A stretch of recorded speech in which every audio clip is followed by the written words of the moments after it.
एक रचना है जो 2018 में मैंने लिखी थी, जनवरी के महीने में ही।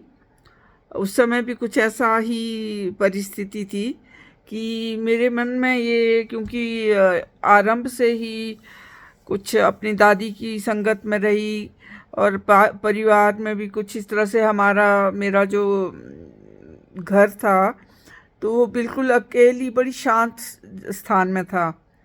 तो कोई सखी सहेली कोई नहीं थी, क्योंकि गांव था वो बहुत दूर था। बाकी मुझे मेरी माँ कहीं इधर उधर जाने भी नहीं देती थी। मैं घर के कामों में ही बड़ी खुश रहा करती थी। और जब शाम का समय होता था तो अपनी दादी जी से उनके किस्से सुना करती या उनके साथ बैठकर भजन गाया करती। तो ये मेरी एक दिनचर्या थी जब मैं किशोरावस्था की थी। तो मैं शुरू से ही पाप और पुण्य के, मैं बड़ा ही कि कौन सी चीज़ पाप है कौन सा पुण्य है, इन चीज़ों पर आरंभ से ही मैं ध्यान दिया करती थी। और अब तो खैर इस अवस्था में तो सभी देते हैं। अभी भी यही सोचती हूँ कि मुझसे कोई गलती है तो मैं उसे सुधारूं, या कोई पाप मुझसे हुआ है तो मैं उस पाप कर्म से दूर हटूं। तो ये मैंने उसी समय मेरे जीवन में एक ऐसा मोड़ आ रहा था जब मुझे लग रहा था कि भी मुझे ये मोड़ लेना है या मुझे नहीं लेना है। तो ये तब की लिखी हुई है। जीवन पथ पर पथिक चला है, दो राही पर आन खड़ा है।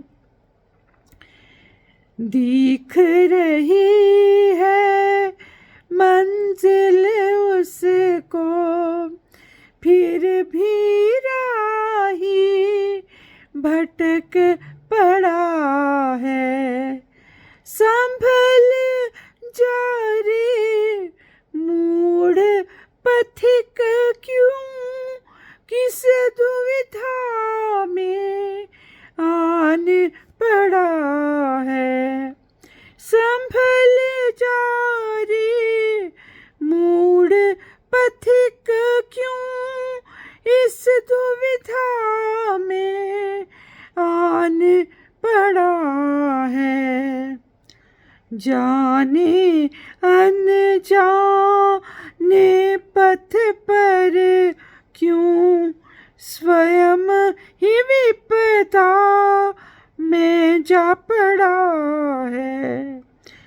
भूल कर भी ना भटक डगर से, क्यों बुद्धि में तेरी पत्थर पड़ा है।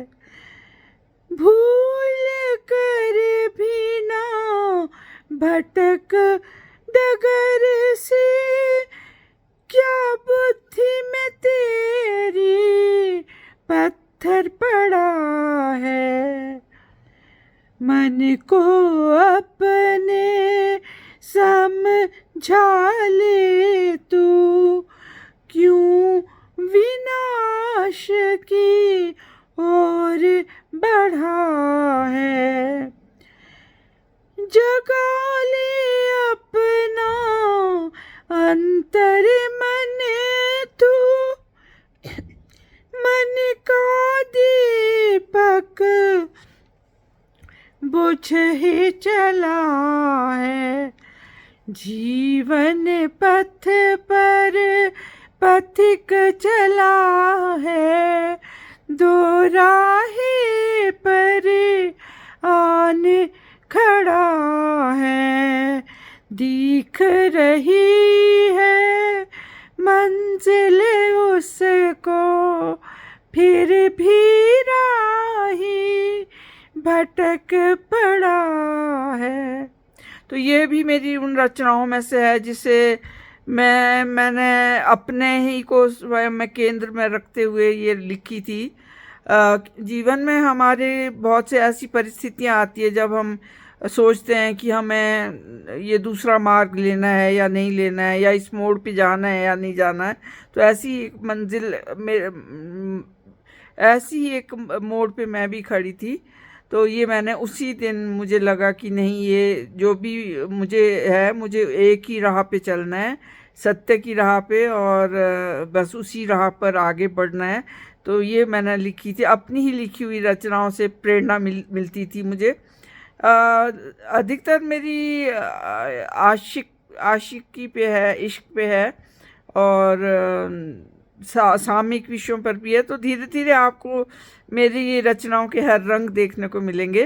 तो ये मैंने एक इसीलिए ये शुरू किया है कि मैं अपना जो रात को समय, मुझे क्योंकि अधिकतर समय मुझे रात में ही मिलता है, तो ये लगा मुझे कि मुझे ये रात में मैं जब अकेली होती हूँ दिन भर भी, क्योंकि मेरा जो मैंने अपने रसोई घर के पास ही खुला कमरा है, लिविंग रूम, वहीं पर मुझे सोना अच्छा लगता है, क्योंकि वो ओपन स्पेस है। तो मुझे लगता है कि भी बच्चों की निगरानी में मैं रहूं। निगरानी का अर्थ ये है कि